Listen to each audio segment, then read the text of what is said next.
Okay. Hello class, good evening everyone. जैसे मुझे आज सर ने कुछ टॉपिक्स दिए है, गुलाम सर ने, कि आपको विराम चिन्ह पढ़ाना है। am I right? करेक्ट। विराम चिन्ह, विभक्ति, ओके, अलंकार भी रिमेनिंग है, बट सर ने मुझे कुछ टॉपिक्स दिए, उसमें से पहले मैं विराम चिन्ह ले लेता हूँ। ठीक है? ओके, सामान्य रूप भी बोला, यस। ओके, ठीक है। सो मैं विराम चिन्ह स्टार्ट कर लूँ अभी? ठीक है, जस्ट ए मिनट।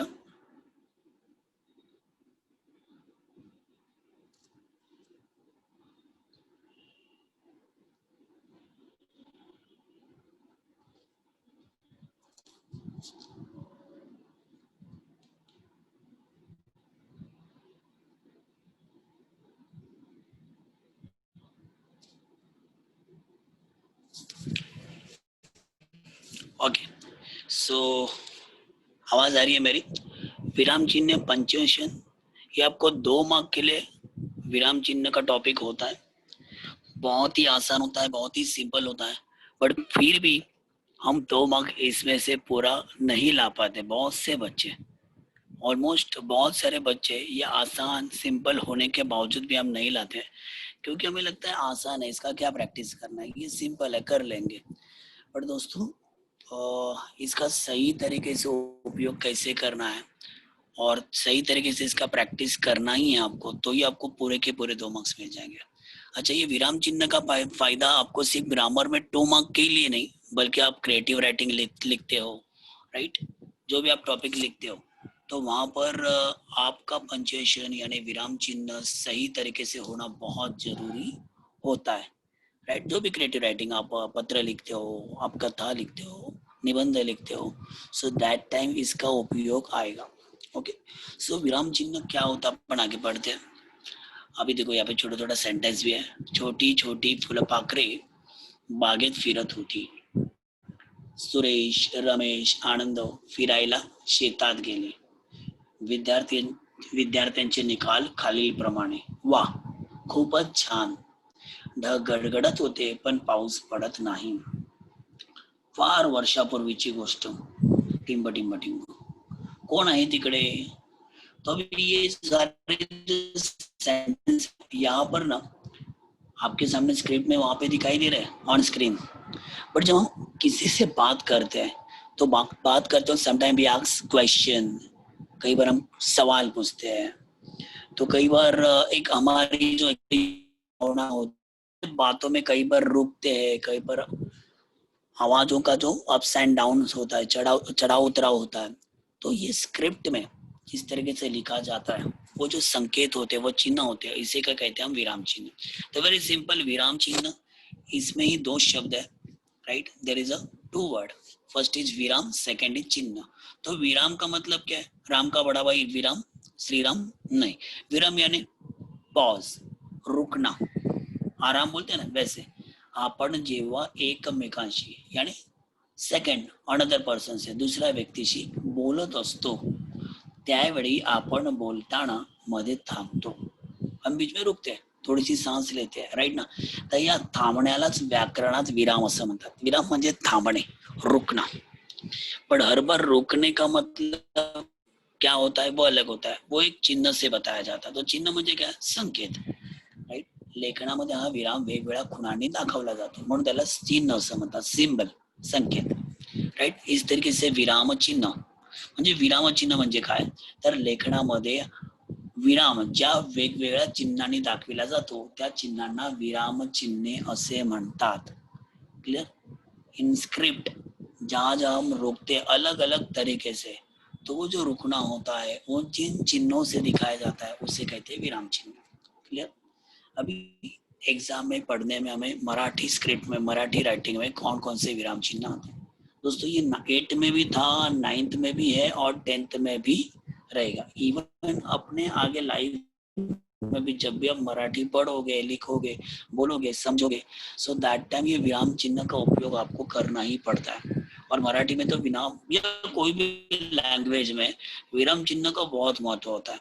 इसके बदले मतलब इसको सही तरीके से यूज नहीं किया तो गलत अर्थ भी निकलते हैं। आइए देखते हैं विराम चिन्ह। कौन कौन से? तो पहली बात है पूर्ण विराम, फुल स्टॉप जिसे हम कहते हैं, अर्ध विराम है ना, सेमीकोलन, देन स्वल्प विराम, कॉमा,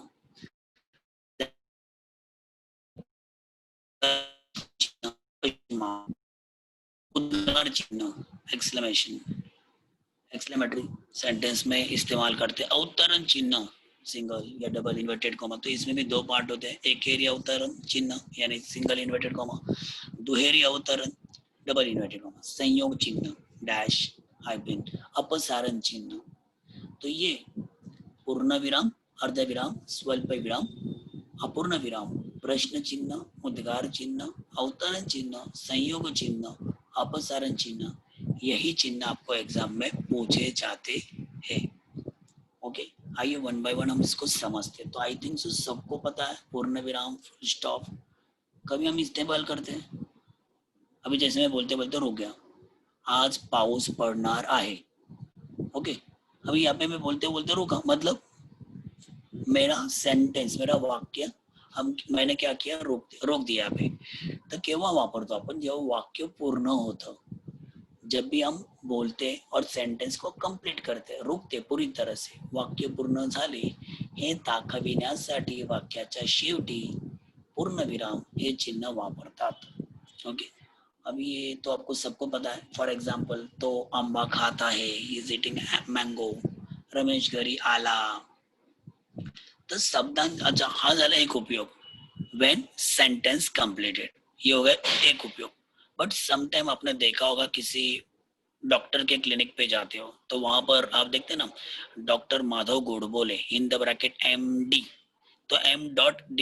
ये आपको दिखाई देता है। या किसी के घर के पार्टी पे भी कोई वकील है, लॉयर है ना, तो संक्षेप, जब भी किसी का संक्षेप करते हैं, संक्षेप का मतलब क्या होता है, उसका एब्रिवेशन, शॉर्ट फॉर्म।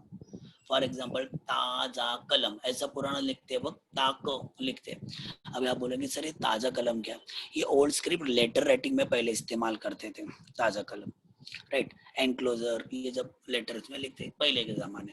बट आपको पता है कभी भी हम संक्षेप लिखते हैं यानी एब्रिवेशन लिखते हैं। फॉर एग्जाम्पल, पु ल देशपांडे महाराष्ट्रातील एक थोर व्यक्तिमत्व होते, लेखक होते। सो पु ल देशपांडे, पु डॉट ल डॉट देशपांडे, राइट। तो पूरा नाम पुरुषोत्तम लक्ष्मण न घेता आपण इनिशियल वापरतो, दैट टाइम मिस्टर मिसेस है ना, मगर इंग्लिश में होता है वैसे ही माननीय डॉट, यस और no, Shri dot, Shrimati dot. तो इस तरीके से संक्षेप के लिए यानी एब्रिवेशन के लिए ज्यादातर पदवी है ना, डिग्रीज जब शो अप करते हैं किसी का, किंवा एखाद्या वाक्याचं इत्यादी असं पूर्ण लिहिता ई डॉट आपण लिहित असतो ना संक्षेप में, सो दैट टाइम पूर्ण विराम इस्तेमाल करते हैं। ठीक है, is it very clear? Simple, ये सबको पता है, बचपन से हम लिखते आए पूर्ण विराम। अभी दूसरा है, वो तो बहुत ही आसान है, कई बार हम देते हैं, स्वल्प विराम। दोस्तों यहाँ पर बहुत से बच्चे गड़बड़ करते हैं। पहली बात तो मैं क्लियर करता हूँ, कॉमा, ओके, कई बार कुछ लोग कॉमा इस तरीके से लिखते हैं, राइट। अच्छा, पहला मिस्टेक क्या करते हैं, स्वल्प विराम मराठी में, हिंदी में इसको अल्प विराम कहते हैं। तो बच्चे क्या करते हैं ना, जब आपको आइडेंटिफाई करने के लिए आता है तो स्वल्प विराम न लिखते, वो आप क्या करते हैं, अल्प विराम लिखते हैं, तो फिर आपका मार्क्स चला जाता है। मराठी में बोलते हैं स्वल्प, ओके। तो स्वल्प विराम कॉमा कब इस्तेमाल करते, केव्हा वापरतात, जेव्हा समोरच्या व्यक्तीला हाक मारताना, when we call someone, when we address someone, जब किसी को कॉल करते, किंवा किंवा एका जातीचे अनेक शब्द एका पाठोपाठ आल्यास, एक ही टाइप के अलग अलग वर्ड बैक टू बैक जब आते हैं, जो एक ही क्लास के हैं, तो दैट टाइम ये चिन्ह, ये सिंबल हम इस्तेमाल करते हैं। जैसे आप सबको पता है, राम इकडे ये, गोपाल खेलाइला जा। तो यहाँ पे राम गोपाल इनको हमने क्या किया, बुलाया है, ऑर्डर दिया है, जो भी है, एड्रेस किया है। सो जब भी व्हेन वी कॉल समवन, जेव्हा आपण एखाद्याला बोलावत असतो किंवा ऍड्रेस करत असतो, त्याला सांगत असतो, त्यावेळेस आपण त्या व्यक्तीच्या नावानंतर काय देत असतो, कॉमा, राइट। इकडे ये, इकडे के बाद देखो बात खत्म हो गई, फुल स्टॉप दिया। सेकंड सेंटेंस देखते हैं, माझ्याकडे मराठी, गणित, इतिहास, भूगोल या सर्व विषयांची पुस्तके देखो, तो ये सब्जेक्ट के नाम है, एक ही क्लास के ना, राइट। मराठी कॉमा, गणित कॉमा, इतिहास कॉमा, भूगोल कॉमा, आएगा क्या? भूगोल के बाद कॉमा है क्या? नहीं, क्योंकि और अगर आगे मराठी और अगर हिंदी होता या और कोई सब्जेक्ट का नाम रहता, राइट, विज्ञान, तो वहां पर कॉमा होता, राइट। म्हणजे क्लास जब खत्म होता है तो उसके पहले ही, राइट, हमें कॉमा देना है, ये भी बात सबको पता, राइट। समजा इथं पुढे असतं मराठी, गणित, इतिहास, भूगोल इत्यादी ई, तर मग ईच्या नंतर तुम्ही डॉट दिला असता, ओके, म्हणजेच फुल स्टॉप दिला असतं, पूर्णविराम टाकला, स्वल्पविराम अशा पद्धतीने आपण वापरत असतो. हे सुद्धा सोपं आहे, सगळ्यांना लक्षात येईल. चला नेक्स्ट पुढे जाऊया. हुशार, अभ्यासू व खेळकर आनंदी मुले सर्वांना आवडतात, है ना, बच्चे सबको पसंद है, बट कैसे? जो बच्चे बहुत ही होशियार है, अभ्यासू यानी बहुत ही पढ़ने वाले हैं, खेलकर मस्ती करते हैं, खेलते हैं और खुश रहते हैं, तो यहाँ पर देखो क्वालिटीज है, होशियार कॉमा, अभ्यासू कॉमा, राइट। अभी ध्यान देना, जब भी आप कॉमा करते हो तो जब वो जो सेंटेंस होता है वो सेंटेंस के लास्ट लेटर के जरा नजदीक लिखना है. कभी कभी बच्चों क्या करते हैं, दो वर्ड के एग्जैक्टली सेंटर में लिखते हैं. हाँ, तो तसं करू नका. कभी कभी कॉमा बनाते तो उल्टा करते हैं, इन्वर्टेड कॉमा का फर्स्ट ओपन वाला होता है ना, वैसे भी बच्चे कुछ बनाते हैं, कैश्यू नट की तरह, काजू की तरह. कुछ लोगों का कॉमा होता है, कुछ लोगों का कॉमा इतना छोटा होता है कि ढूंढना पड़ता है. तो ये अलग अलग डिजाइन नहीं करना है. कॉमा वेरी सिंपल सिंबल है, तो वैसे आपको लिखना है. तो पूर्ण विराम झाला, स्वल्प विराम झाला. अँड नाउ नेक्स्ट अर्धविराम, सेमीकोलन केव्हा वापरतात ने लक्षात घ्या. यहाँ पर कई बार देखो, यहाँ पर आप सेमीकोलन में आप देखो तो एक फुल स्टॉप है और कॉमा, राइट. तर जब भी ना, ज्याही वेळेस एखादं वाक्य आपण जेव्हा बोलत असतो, पण त्यावेळेस दोन छोटी छोटी वाक्य जोड़तो आणि उभयन्वयी अव्ययाच्या आधी हे चिन्ह वापरतात. सो इसको समझने का वेरी सिंपल, एक सेंटेंस में सेमी कॉलन अर्ध विराम नहीं आ सकता. जब when we use two small sentence, जेव्हा छोटी छोटी दोन वाक्य असतात, and we conjunct these all two sentence with conjunction, ये दो छोटे छोटे सेंटेंस को हम जब कंजक्शन से जोड़ते हैं, फॉर एग्जाम्पल कानी, आणि, सॉरी, कारण, परंतु, है ना, तथापि, ऐसे कंजक्शन के पहले, यानी उभयान्वयी अव्यय कंजक्शन के पहले ये आते हैं. दोन छोटी वाक्य जोड़ताना एक सेंटेंस पूरा है और एक अधूरा है. Very simple. इसका मतलब क्या? फुल स्टॉप मतलब पूरा, राइट, और कॉमा मतलब अधूरा. ढग खूप गरजत होते पण पाऊस पडलाच नाही, कि पाऊस आला नाही. ओके, वहां पे आला या पडला पण मिसिंग है, अपन समझेंगे.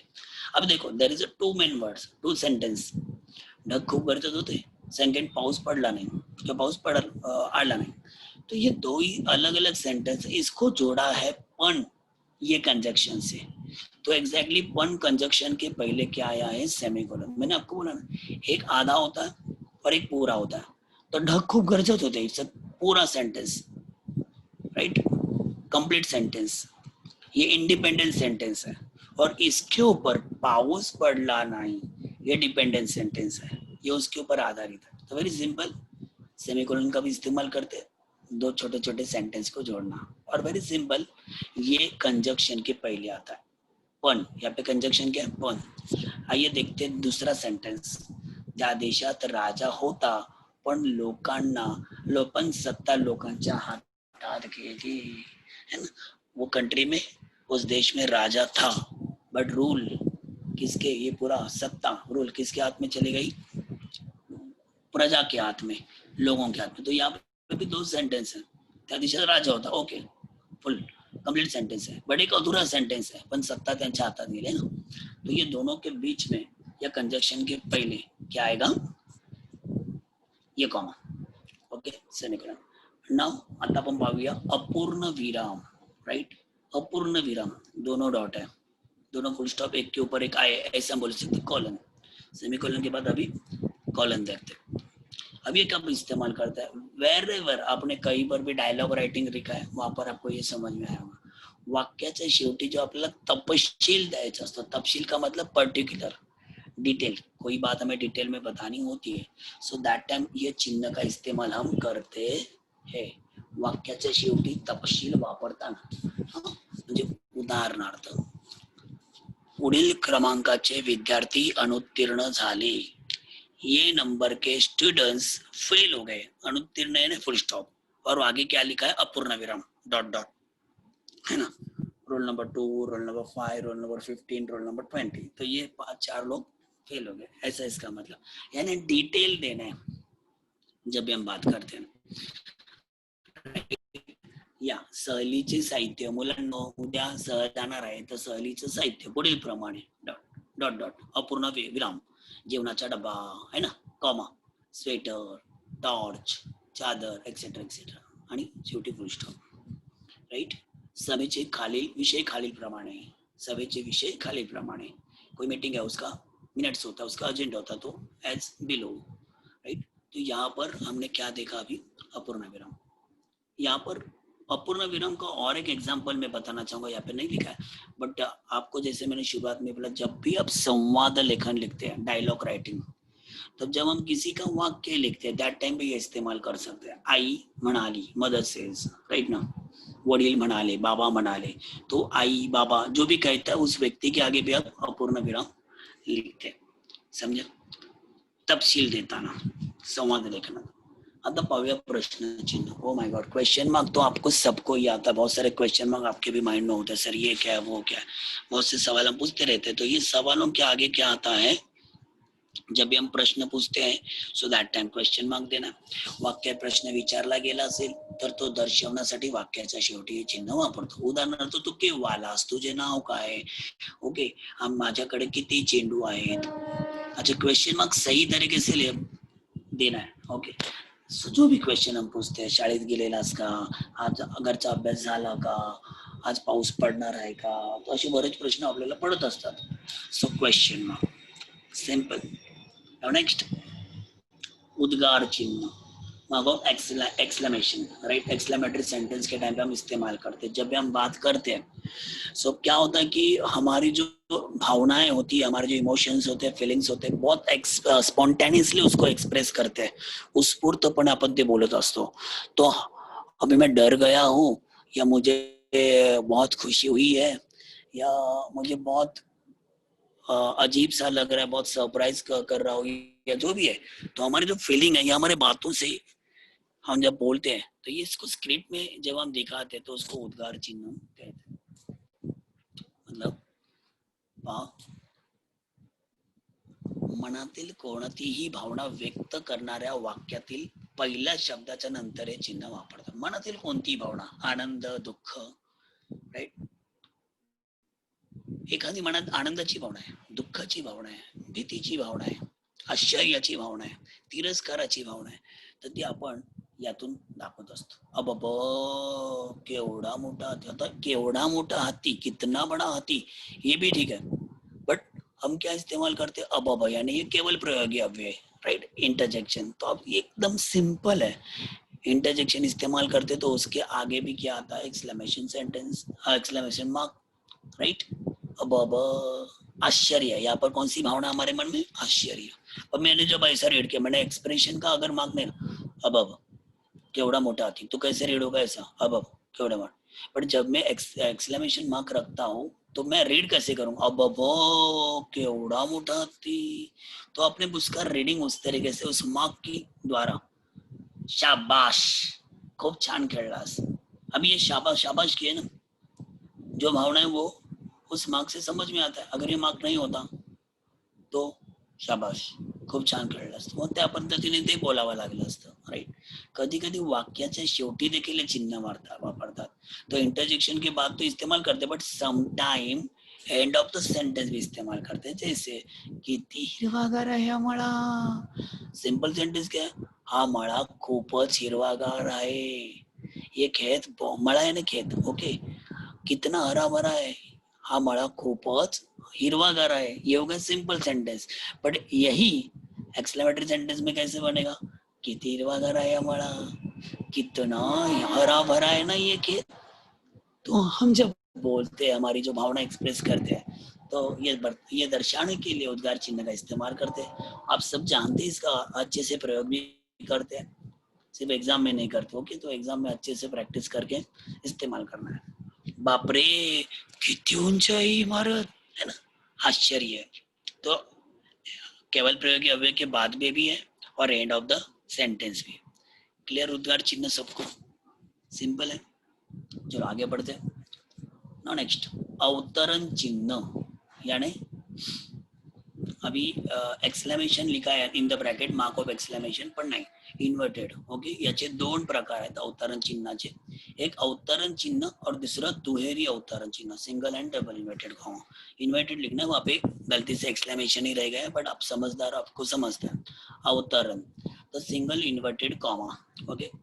अभी मुझे बताओ डबल इन्वर्टेड कॉमा का मतलब सबको पता है कि कोई किसी का डायलॉग है, राइट? पर सिंगल इन्वर्टेड कॉमा हम कम इस्तेमाल करते हैं, राइट? कोई बता सकता है मुझे? यस, वाक्यातील एखाद्या विशिष्ट शब्दावर आपला जोर द्यायचा असतो, जोर देने ने टू एम्फेसिस, किसी एक बात के ऊपर हमें ध्यान देना है, भर देना है, राइट?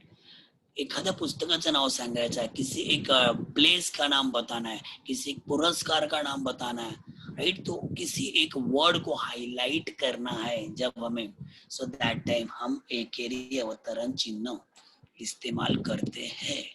फॉर एग्जाम्पल, मूलध्वनींना वर्ण असे म्हणतात, ओरिजिनल जो साउंड होते मूलध्वनि इसे वर्ण कहते हैं। अब ये वर्ण को हमें क्या करना है, एम्फेसिस करना है, इसे हाईलाइट करना है, तो इसको सिंगल इन्वर्टेड कॉमा। ये डायलॉग नहीं है फर्स्ट ऑफ ऑल, राइट? महात्मा गांधींनी सत्याग्रहाचा पुरस्कार केला, सत्याग्रह महात्मा गांधीजीने इसकी एडवोकेसी की, राइट दोस्तों? तो एकेरी अवतरण चिन्ह जैसे काझीरंगा, आप 9th के बच्चे इसलिए मैं 9th स्टैंडर्ड का एग्जांपल लेता हूँ। काझीरंगा आसाम मधील एक अभयारण्य, तो अभी काझीरंगा एक प्लेस का नाम है, एक सेंचुरी का नाम है ना, वाइल्ड लाइफ। तो मैं काजीरंगा वर्ड को क्या करूंगा, सिंगल इन्वर्टेड कॉमा में लिखूंगा। समझ में आ रहा है, राइट? अभी यहाँ पर नहीं है, बट दोस्तों आपको इसका वन मोर एक एग्जांपल बताना चाहूंगा कि एकेरी अवतरण और कब इस्तेमाल करते हैं, राइट? जब डायलॉग होता है, ओके नो डाउट, डायलॉग होता है दैट टाइम हम डबल इन्वर्टेड कॉमा इस्तेमाल करते हैं। बट जब मोनोलॉग होता है, मोनोलॉग समझते हैं आप? जब कोई व्यक्ति अपने आप से बात कर रहा है या अपने मन में कोई विचार कर रहा है, राइट? सो दैट टाइम भी एकेरी अवतरण आता है। अभी यहाँ पे लिखा नहीं, बट मैं आपको बताता हूँ, जस्ट एग्जांपल, आप समझ सकते हो। शेतकऱ्याने विचार केला, शेतकऱ्याने विचार केला, टेल मी केला के बाद कौन सा आएगा ऑप्शन, कौन सा मार्क आएगा? शेतकऱ्याने विचार केला, देन स्टॉप, पॉज है, तो क्या आएगा? कॉमा आएगा, पूरी तरह से रुका नहीं। ही थॉट, किसान ने सोचा, क्या सोचा? कॉमा। शेतकऱ्याने विचार केला की, and then in the bracket, पाऊस पडला तो खूप बरं होईल। अभी पाऊस पडला तो खूप बरं होईल, ये उसने अपने मन में सोचा, किसी को बोला नहीं है। सो ये जो सेंटेंस है, राइट, ये मोनोलॉग है, उसने अपने आप से कहा है। तो ये किस में आता है दोस्तों? एकेरी अवतरण। समझ में आया बच्चों? तो इन केस ऐसा आता नहीं है, बहुत रेयरली आता है। अपने ऐसे सेंटेंस अपने पाठ में, अपने टेक्स्ट बुक में आप बहुत सारे ढूंढ सकते हैं, तो आप देखो, राइट? बट इनकेस ऐसा आया तो डरो मत। बहुत बार ऐसे बच्चे क्या करते हैं, डबल इन्वर्टेड कॉमा में डाल देते हैं। बट पहले देखो, एक दूसरे से बात कर रहा है, वो अपने आप से बात कर रहा है, तो वेरी सिंपल, मोनोलॉग है तो एकेरी अवतरण, और डायलॉग है तो डबल इन्वर्टेड कॉमा। तो डबल इन्वर्टेड कॉमा का मतलब सबको पता है, बात किया, दुहेरी अवतरण चिन्ह, ओके? तर एखाद्या बोलणाऱ्या व्यक्तीच्या मुखातून उच्चारलेले शब्द जसेच्या तसे दाखवताना, वैसे के वैसे जो उसने बात किया, त्या चिन्हाचा वापर आपण करताना दुहेरी अवतरण चिन्ह वापरतो। उदाहरणार्थ, तो म्हणाला, कॉमा है ना, उसने कहा, तो यहाँ पे कॉमा आएगा, और उसने क्या कहा? मी येईन, आई विल कम, तो ये किस में आएगा? Double inverted comma, right? Full stop भी दे सकते हैं आप। तो जो भी सेंटेंस एक दूसरे से बात करते हैं, राइट?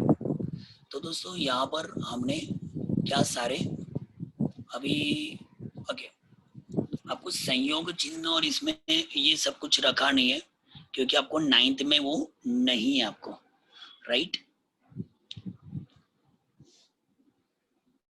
संयोग चिन्ह और अपसारण चिन्ह ये आपको नहीं है, राइट? बट संयोग चिन्ह यानी डैश, राइट। जब भी हम क्या करते, कोई वाक्य को आधा अधूरा छोड़ते हैं, जो विद्यालय, जब आप सेंटेंस लिखते हो, राइट, तो क्या होता है, सेंटेंस लिखते वक्त लाइन के एंड में वर्ड आधा आधा रह गया, विद्यालय, तो विद्या पहले लाइन में लिखते हैं और लय नीचे लिखते हैं ना, तो दैट टाइम अपन डैश इस्तेमाल कर सकते हैं। क्लियर दोस्तों? सो अभी आपको ये आएगा कैसे एग्जाम में, दो तरीके से बच्चों, दो या तीन तरीके से आपको ये क्वेश्चन एग्जाम में आता है। फर्स्ट ऑफ ऑल आपको एक सेंटेंस देते हैं, ये सुजा ढूंढे मार रहे हैं, पहले आपको एक सेंटेंस देते हैं, ओके, और वो सेंटेंस कैसा होता है, विदाउट विदाउट पंक्चुएशन होता है, तो आपको क्या करना है, ऍड पंक्चुएशन यानी योग्य विराम चिन्हांचा वापर करा। पहिला प्रश्न कसा आहे तो, योग्य विराम चिन्हांचा वापर करा, समझा? ओके। सम टाइम आपको क्या होता है ना, आपको एक सेंटेंस देंगे और उसमें विराम चिन्ह भी रहेगा, और आपको क्या बोलेंगे, विराम चिन्हांचं नाव द्या। ओके, तो आपको क्या करना है, विराम चिन्ह का नाम देना है। आपको डायरेक्टली क्या देंगे, विराम चिन्ह देंगे। फॉर एग्जाम्पल दो डॉट जैसे, तो उसको क्या बोलते हैं, राइट ना, पूर्ण, एक सिंगल डॉट है, पूर्ण विराम, अपूर्ण विराम, स्वल्प विराम। तो आपको क्या है ना, पहली बात ये, सारे जो पंक्चुएशन यानी विराम चिन्ह है, इनके स्पेलिंग्स आना चाहिए और इनके मार्क्स याद होना चाहिए। अगर इस तरीके से रहते हैं तो आप आराम से लिख सकते। सम टाइम आपको पेयर मैच करने, आपको पेयर मैच करने के लिए भी आता है, identify the punctuation marks. Yes, okay, clear everyone? So विराम चिन्ह क्लियर। चेंडू, चेंडू का मतलब होता है बॉल, जो हम खेलते हो।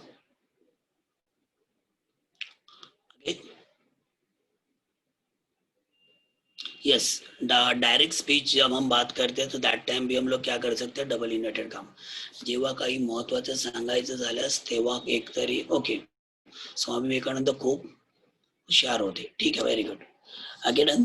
तो आपका ये टॉपिक बहुत ही आसान है, आई थिंक सो आपने इसके पहले भी किया है, राइट।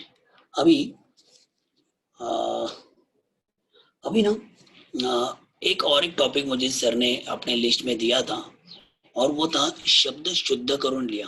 क्या लिया? शब्द शुद्ध करून लिया। तो ये सेंटेंस ये आपको एग्जाम में कैसे आता है, राइट? नहीं आपको शब्द शुद्धिकरण आए ना, हो यस वी हैव, जय बेनगर सुजन, ओके। सो शब्द अच्छा, वाक प्रचार, आज जो पार्ट है तो वेरी सिंपल, वाक प्रचार कोई ऐसा पढ़ाना वाला टॉपिक नहीं है, उसका हम लोग बात मतलब उसके मीनिंग जान ले सकते। तो आपको वाक प्रचार के लिए क्या करना है बच्चों, टेक्स्ट बुक के नीचे, राइट, शब्दार्थ में दो दो चार चार वाक प्रचार होते हैं, ये अपने नोट्स में एवरी चैप्टर के बाद, हर लेसन के पीछे 7 8 10 या मोर देन 10 वाक प्रचार होते, फ्रेजेस, आपको उसका मीनिंग समझना है, मीनिंग समझना है। उदाहरणार्थ, अंगाचा तिळपापड होणे मतलब बहुत ज्यादा गुस्सा आना, अंगाचा तिळपापड होणे, खूब राग येणे, संताप येणे। तो पहली बात आपको फ्रेजेस जो भी वाक प्रचार है, इसका मीनिंग समझना है, आणि वाक्यात उपयोग करा, उसको अपने ओन वर्ड से क्या करना है, सेंटेंस बनाना होता है, राइट। जैसे अचानक आलेल्या पावसामुळे संपूर्ण चिखल झाला किंवा लाईट गेली आणि माझ्या अंगाचा तिळपापड गेला, असे लिहू शकता, राईट, तर ते सुद्धा घेऊ शकता। त्यानंतर तर वाक्प्रचारामध्ये एवढंच आहे की तुम्ही जास्तीत जास्त त्याचे अर्थ समजून घ्या, अर्थ समजून घेतला की तुम्ही वाक्य बनवू शकता। आता मी वाक्य शुद्ध करा म्हणजेच वाक्य शुद्धिकरण, कभी कभी आपल्याला काय होतं, 4 शब्द देतात, 4, और उसमें से आपको क्या करना होता है, एक करेक्ट ढूंढना होता है। फॉर एग्जाम्पल जैसे मुझे कोई बता सकता है कि मैं अगर एक शब्द देता हूं आपको, हाँ मैं अभी बोलता हूँ और बाद में यहाँ पे व्हाइट बोर्ड पे लिखता हूँ करेक्ट क्या है, बट अगर मैं एक वर्ड देता हूँ तो आप मुझे चैट बॉक्स में लिख के मुझे बताओ कि विच वन इज करेक्ट। ओके, मतलब मैं एक वर्ड देता हूँ, करेक्ट वर्ड आप टाइप करके मुझे बता सकते हो।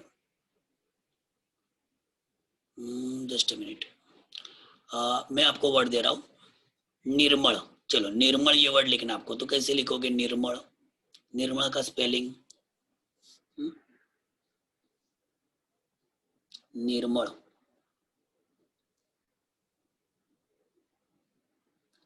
पहले बात तो आप ऐसा लिखोगे नी ओके, पहली मात्रा नहीं की, देन मो,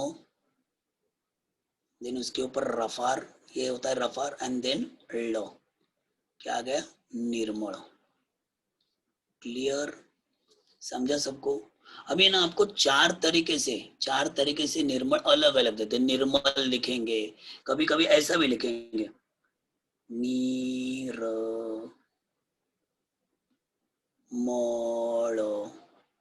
तो आपको आइडेंटिफाई करना है विच वन इज करेक्ट, फर्स्ट वाला कि सेकंड वाला।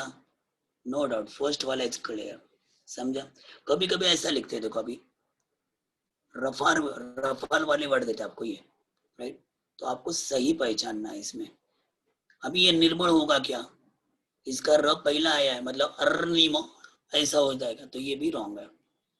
सिंपल, आपको चार वर्ड आते हैं, उसमें से करेक्ट वर्ड होता है। क्लियर? क्लियर। वन मोर एक वर्ड देता हूं मैं आपको, कीर्ति। कीर्ति वर्ड आपने कई बार सुना, ये आता है कीर्ति वर्ड, कीर्ति। तो अभी मैं लिखता हूं, आप मुझे बताओ कौन सा करेक्ट है। ओके, फर्स्ट, सेकंड या थर्ड? कीर,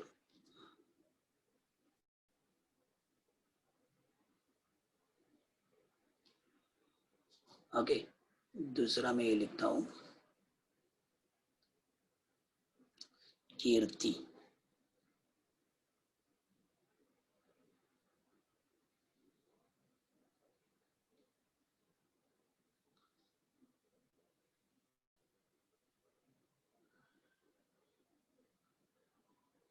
okay, tell me which one is correct, first, second, third? Second. बहुत से बच्चों ने सेकंड फर्स्ट, सेकंड फर्स्ट बोला है, सेकंड फर्स्ट बोला है, second first, but the correct word is last, last one, Kirti is a correct, right? तो ये बस बस बस बस bus stop. Okay, hold on, stop stop. तो ये करेक्ट है, बाकी ये रॉन्ग है। आप बोले सर ऐसा कैसे, हमको कैसा पता चलेगा? सो दोस्तों क्या करो ना, आपका जो टेक्स्ट बुक है, टेक्स्ट बुक, राईट, हा, दॅट वर्ड इज करेक्ट. कारण आपण बोलताना कसं बोलतोय त्यावरती त्याचा उच्चार असतो, कीर्ती. ओके, आपके टेक्स्ट बुक के ना एंड में आप देखोगे ना, हे शब्द असेच लिया, ऐसा एक कॉलम होता है, हे शब्द एक पेज है, हे शब्द असेच लिया, तो वहां पे तकरीबन 20-25 ऐसे वर्ड है, और उसी में से आपको एग्जाम में आते हैं, राइट?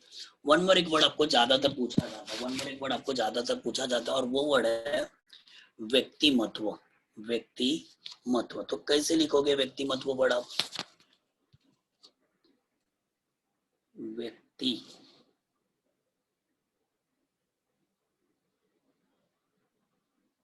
ये बोर्ड में भी पूछा गया है, व्यक्ति। भी यहाँ पे लिखने को जगह नहीं मुझे, अब हाँ लिखा लिखा, व्यक्तिमत्व करेक्ट है क्या? देखो सही है क्या, आप चेक करना, मैं लिखता हूँ। दूसरा ऐसा भी लिखते हैं,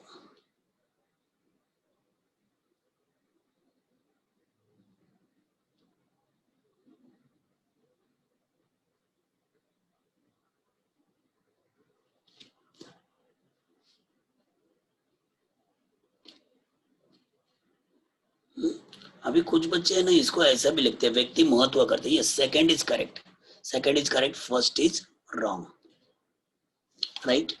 सो ये आपको एग्जाम में इस तरीके से आता है, वाक्य शुद्ध करा, शब्द शुद्ध करून लिहा, वाक्य शुद्ध करा वेगळा आणि शब्द शुद्ध करा वेगळा. क्लियर?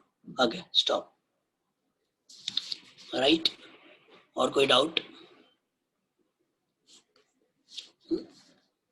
तो ये सगळे वाक्य, अभी क्या करना है ना आपको, आपके टेक्स्ट बुक में अच्छे से सारे शब्द देखना है, राइट?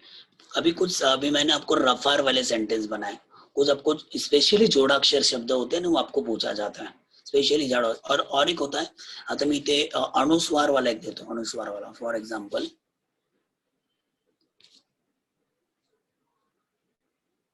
पढ़ना और मुझे बताना which one is correct.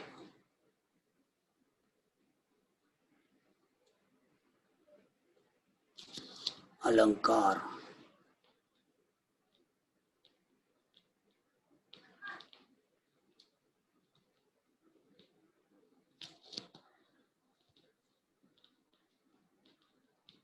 No doubt first one is correct. Okay, तो ल के ऊपर टिम्बो आना चाहिए, है ना? तो ऐसे भी आपको अनुस्वार वाले आते, सिंपल है वो, कोई डाउट नहीं. ओके, चलो, इसे बहुत सारे सेंटेंस वर्ड्स रहेंगे, इसको मैं हटा देता हूँ। Okay, so clear everyone. अभी इसके रूल्स किधर है सर? इसके रूल्स ना अगर आप देखा जाए तो आपके टेक्स्ट बुक के पीछे व्याकरणाचे नियम त्याच्यामध्ये सगळे रूल्स असतात बाळा. अभी ये सारे रूल्स अगर मैं लेने जाऊंगे ना तो और सारे रूल्स आपको समझेंगे भी नहीं, राइट? मैं आपको सिंपल कुछ रूल समझाता हूँ. पहला रूल समझाता हूँ, मराठी में जितने भी फर्स्ट रूल ऑफ शुद्ध लेखन का सिंपल, ये आपको आपने पूछा इसलिए मैं बता रहा हूँ कि मराठी में जितने भी कंजक्शंस होते हैं, मराठी में जितने भी कंजक्शंस होते हैं ना, राइट, ये कंजक्शन ऑलवेज दीर्घ लिखना है. फर्स्ट रूल मैं यहाँ पे लिख रहा हूँ, जरा ध्यान देना. एक दो बता दो क्योंकि सारे वर्ड्स आपको समझेंगे नहीं, सारे रूल्स आपको मतलब समझेंगे बट बहुत ही ऊपर से चले जाएंगे. तो कंजक्शंस ऑलवेज कैसे होते हैं? दीर्घ होते हैं. दीर्घ यानी बड़ी मात्रा होते हैं. फॉर एग्जाम्पल आणि, मराठी में कंजक्शन क्या है? आनी.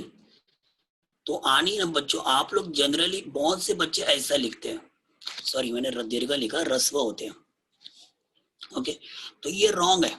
कंजक्शन ऑलवेज क्या होते हैं? रस्व होते हैं, यानी पहली मात्रा होती है. बहुत बार बच्चे आप लोग ऐसा लिखते हैं, तो ये करेक्ट है, ये करेक्ट है आनी, समझा? ये वाला रॉन्ग है.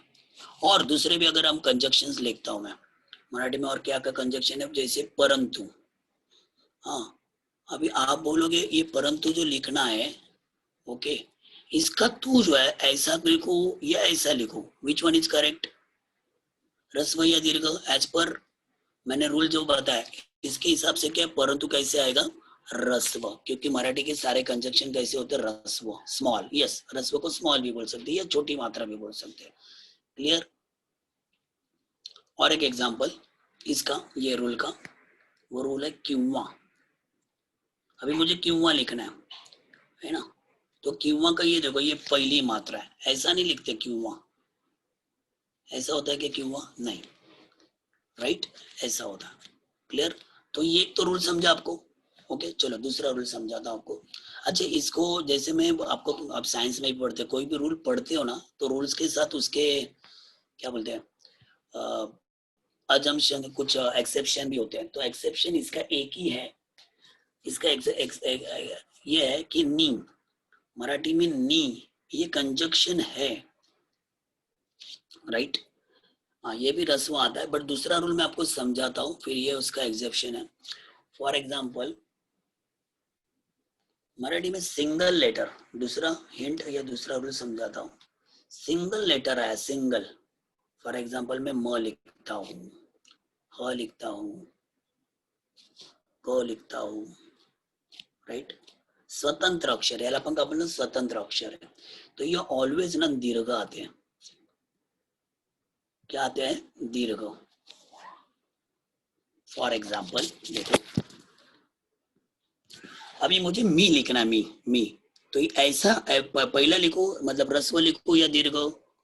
कैसा आएगा? दीर्घ. तो मी हमेशा दीर्घ आएगा, राइट? ही लिखना है तो ही ऐसा नहीं आएगा, रस्व नहीं आएगा, रस्व रॉन्ग है, रस्व रॉन्ग. कैसा आएगा? ऐसा, राइट? दीर्घ आता है.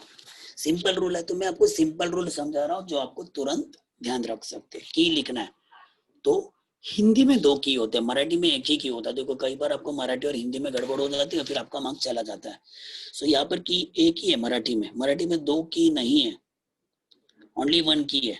ओके, ये की का इंग्लिश में जिसे हम दैट बोलते हैं, दैट, तो ये मतलब होता है मराठी में उसका. तो मी, ही, की हमेशा दीर्घ होते. अभी मुझे तू लिखना है, तू, तो बहुत से बच्चे क्या करते, तो रस्व लिखते हैं, ऐसा लिखते तू, तो रस्व लिखते हैं. नो नो नो, तू हमेशा दीर्घ लिखना है, तो जाने ना. समझा? सेकंड, समझा? तो जनरली अच्छा, इसका एक एक्सेप्शन मैंने बताया, अभी नहीं लिखना है मुझे, नो, तो ये ना ऐसा नहीं आएगा, ये न ऐसा आएगा, ऐसा रस्व. वाई?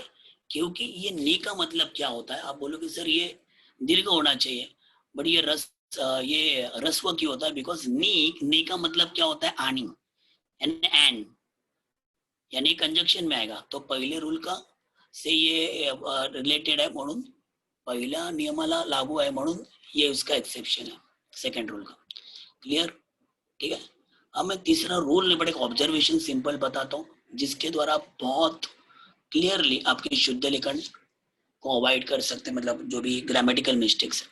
जनरली मराठी में ना, मराठी में कोई भी वर्ड पहला तीन मतलब एक, तीन, दो, चार, पांच कितने भी लेटर का एक वर्ड है तो जनरली 90% मराठी शब्द जो होते हैं उसका पहला वर्ड रस्व होता है.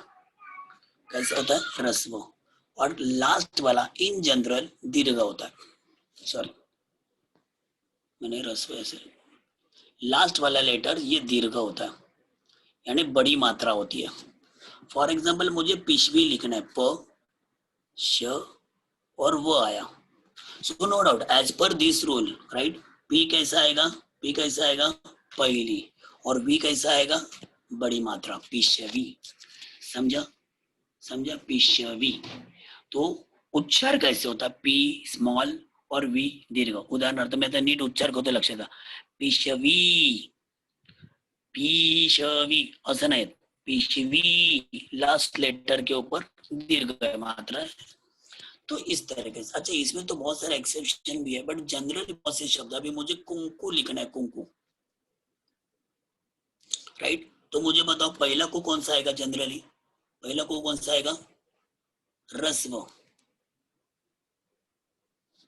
कुंकू लिखना है मुझे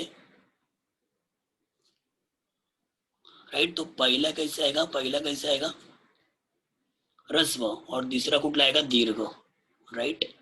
कुंकू, माझं कुंकू. समझे? रस्व दीर्घ. अच्छा, इसमें एक्सेप्शन भी बहुत सारे. जैसे मुझे जीवन वर्ड लिखना है, जीवन, तो जीवन ऐसा नहीं लिखेंगे. आप बोलोगे सर फिर आपने बोला तो जीवन में ऐसा लिखूंगा, नहीं, जीवन ऐसा ही लिखते. तो कुछ एक्सेप्शन है, कारण वाचताना तसं वाचत असतो, रीड करते वक्त, बोलते वक्त जीवन राइट. ऐसे कुछ एक्सेप्शन भी है. तो ये करेक्ट है, ये करेक्ट है और ये रॉन्ग है. अभी दोस्तों क्या होता है ना कि बहुत बार हम लैंग्वेजेस में ना पहले लैंग्वेज आती है, बाद में रूल हमने बनाए, ग्रामर बाद में बनाए कोई भी भाषा में. तो वैसे, और कई बार ऐसे रूल होते हैं जो अनरिटन होते हैं. आप बोलोगे सर ऐसा कैसे? फिर हम लोग तो और कंफ्यूज हो जाएंगे राइट. तो कंफ्यूजन बिल्कुल होना नहीं है. आपको टेक्स्ट बुक में पढ़ना है, ज्यादा से ज्यादा लिखना है. अपने आप कई बार कुछ वर्ड्स या अनरिटन रूल हमारे माइंड में बैठ जाते हैं. जैसे इंग्लिश में भी कई सारे ऐसे वर्ड है ना, उसका उच्चार अलग होता है, उनका लेखन अलग होता है, उसका स्क्रिप्ट अलग होता है, लाइक दिस. ठीक है, बट ये पहले 2-3 रूल तो आपको समझ में आए, तो उसको अच्छे से फॉलो करना है राइट. सो अभी हमने क्या देखा? वाक प्रचार, हाँ, कंजक्शन शुड बी रस्व, यस पहला रूल. सिंगल अक्षर शुड बी दीर्घ, मराठी फर्स्ट लेटर रस्व एंड लास्ट दीर्घ. ओके, नाउ व्हाट इज रसग्रहण? एक ने मुझे पूछा है, रसग्रहण यानी नथिंग बट एप्रिशिएशन होता है राइट. बट कविता का जो रसग्रहण होता है मतलब उस कविता का क्रिटिकल एप्रिशिएशन लिखते हैं वो. ओके, समझा? आता उजाड उघडे माळरान राहिलेलं आहे असं म्हटलेलं आहे वैष्णवी घाटकोपर से. बट अभी तो इतना टाइम में होगा नहीं राइट. अपन ती वेगळ्या पद्धतीने कविता घेऊया. अभी है क्या आपको वो? अच्छा, और क्या टॉपिक था आपका? 10 मिनट में क्या कर सकते हो? और विराम चिन्ह हुआ. अलंकार इज रिमेनिंग हाफ. ओके, अलंकार भी पूरा नहीं हो सकता है. जस्ट थोड़ा सा रिवाइज कर लेता हूँ मैं अलंकार के बारे में. तो कुलूप पण राहिलं, सगळं अर्ध अर्ध राहिलं. कुलूप है, कुलूप तो ओमिट किया बच्चा. कुलूप ये लेसन तो ओमिट किया है बोर्ड ने, शायद ओमिट किया इसलिए वो आधा रखा होगा. ठीक है, तो यस अलंकार ना, अलंकार ही शॉर्टली थोड़ा सा रिवाइज कर लेता हूँ मैं. तो फर्स्ट ऑफ ऑल अलंकार क्या होता है? ओके, बाद में देखते हैं जो भी हम. अलंकार ना, अलंकार का मतलब होता है गहना राइट. गहने हम क्यों पहनते हैं? सुंदर दिखने के लिए. नाउ डोंट राइट एनीथिंग क्योंकि मैं नहीं राइट कर पाऊंगा व्हाइट बोर्ड पे अगर आप लिखते रहोगे तो. ओके, सो अलंकार हम क्यों पहनते हैं? सुंदर दिखने के लिए. अलंकार हम क्यों लिखते हैं? सुंदर दिखने के लिए अलंकार. तो हमारी शोभा या हमारी सुंदरता बढ़ाने के लिए हम अलंकार यानी गहने पहनते हैं, ऑर्नामेंट पहनते हैं. वैसे ही भाषा है ना, भाषा, भाषा जब भी हम भाषा जिन दो घटकों की वजह से या जिन दो गुण धर्म यानी क्वालिटी से सुंदर बनती है, राइट, उनको उस क्वालिटी को हम क्या बोलते हैं, अलंकार। तो हमें सुंदर दिखने के लिए गहने, अच्छा सा फैशन मैंने किया, अच्छा कपड़ा पहना, राइट, अच्छा हेयर स्टाइल किया, तो भी हम सुंदर दिखते हैं। तो हमारी सुंदरता बढ़ाने के लिए बहुत सारे घटक है, चश्मा है, मेकअप है, बहुत सारी बातें। बट भाषा दो बातों या दो घटकों के कारण सुंदर दिखती है। एक तो शब्द, उस भाषा में आए हुए शब्द, और दूसरा है अर्थ। इसीलिए अलंकार के मराठी में दो प्रकार है, आपको पता है, शब्दालंकार और अर्थालंकार। शब्दालंकार, अर्थालंकार। अभी आप बोलोगे सर एग्जैक्टली क्या है। सो देखो, कई बार ना, आप बचपन से कई बार, मैं आपको बताऊं ना, कई बार कुछ बातें बोलते हैं और वो अलंकार में लिखते हैं, अलंकार में यानी फिगरेटिव।